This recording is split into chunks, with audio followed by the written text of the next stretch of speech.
Let's set the scene. You're in China, standing before a new temple, elegant eaves, intricate woodwork, a calm that feels timeless, even if it was built last week. The air hums with centuries of philosophy, public space that feels like a gift. Now, cut to India. In a shiny business park, you're greeted by a glass box and, next to it, a transparent public toilet. Yes, a see-through loo, because nothing says modern like public embarrassment. This is more than a quirky contrast. It's a tale of two modernities. China sprints into the future with blueprints from its ancestors, building monuments to cultural endurance. India, once the home of the Taj Mahal and temple cities, now churns out glass and chrome boxes that bake in the sun. It's an identity crisis. China's buildings tell stories, ours chase trends and forget the past. Why? It's about philosophy, priorities, and the gap between national pride and practice. China weaponizes its culture for global soft power. India buries its own under concrete and broken promises. This isn't just about buildings, it's about what we value. Do we honor our history and people, or just chase a soulless version of modern? Buckle up. We're diving into the blueprints of this beautiful disaster. Let's rewind. Once, India and China were architectural giants. China built the Great Wall, a 21,000-kilometer statement of power, and the Forbidden City, a universe in miniature. Every detail had meaning. Every structure was built to last. India carved entire temples from mountains. Ajanta, Ellora, the Sun Temple at Colonial. Stepwells in Gujarat were both art and survival. Our cities were planned, our temples mathematical marvels. Both civilizations built with purpose, encoding knowledge into stone. The common thread? Meaning. Nothing was accidental. Chinese palaces aligned with the cosmos. Indian temples followed sacred geometry. These were spiritual technologies, harmonizing with nature and people. Built from local materials, they were legacies for generations. So what happened? China looked back, revived its blueprints. India shrugged, copied Dubai, and forgot its own genius. We both had the DNA for greatness, but somewhere our paths split. One remembered, one forgot, and that's where the trouble began. Here's where philosophy splits us. In China, feng shui isn't just superstition, it's a design mandate. Every building, park, and path is shaped for harmony and energy. Even futuristic skyscrapers consult ancient wisdom. The result? Cities that feel intentional, restorative, and connected to nature. It's a worldview embedded in concrete and wood. India had Vastu Shastra, our own cosmic design code. But now it's a checkbox, not a guiding force. Our cities are a jumble faux Tuscan villas, concrete bunkers, glass boxes at war with the sun. No unifying vision, just chaos and short-term thinking. We've forgotten how to build spaces that nurture the soul. China builds with purpose, we build with whatever's cheapest. The result? Cities that feel stressful, disjointed, and spiritually empty. Materials matter. China's tradition is a love letter to wood, stone, and reclaimed materials. Ancient joinery, no nails, structures that flex and last. Modern architects like Wang Shu weave old bricks into new buildings, preserving soul and story. It's continuity new, but rooted. India? Concrete and glass everywhere. We're addicted even as the sun roasts us alive. These facades turn buildings into greenhouses, straining power grids and ignoring climate. Our ancestors mastered passive cooling, thick walls, jalis, courtyards.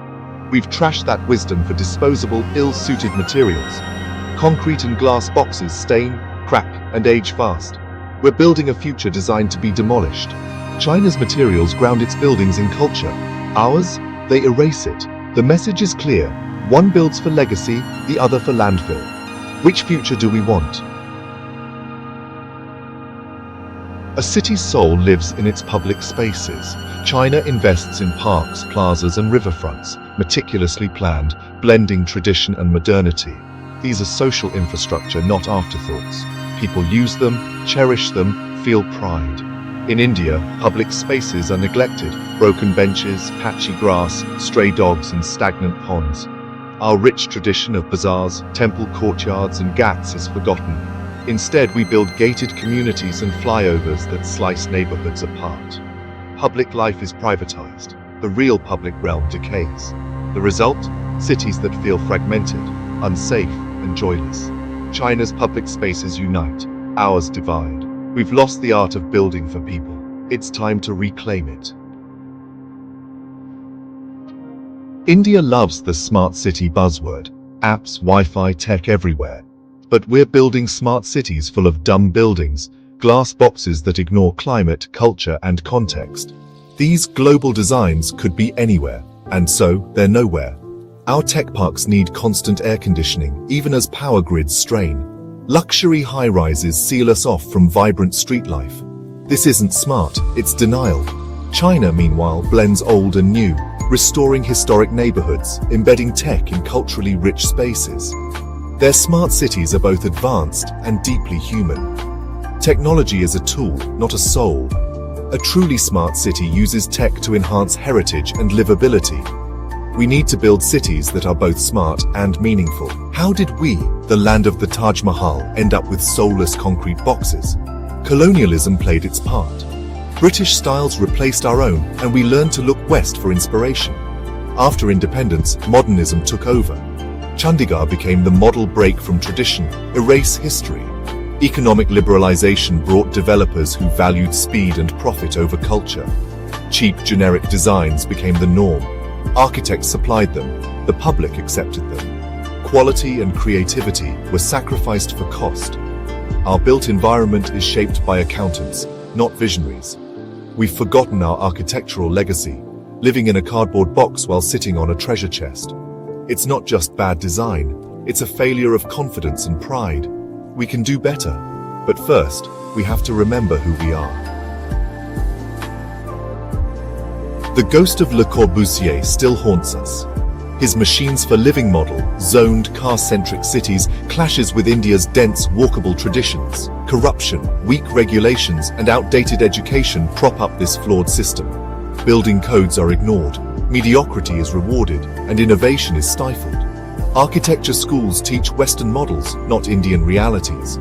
Graduates know software, not local materials or climate design. China, in contrast, funds projects that blend modernity with tradition. Their schools foster designers rooted in culture. They build with purpose. We build out of habit. It's time to break the cycle. Here we are, sweating in the shadow of another glass tower, wondering where it all went wrong. Is this our destiny?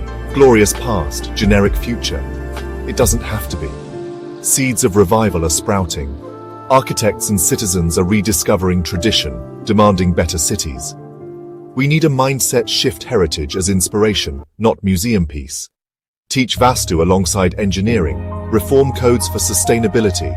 Developers must see value beyond profit. The public must demand more. China proves you can sprint into the future without tripping over the past.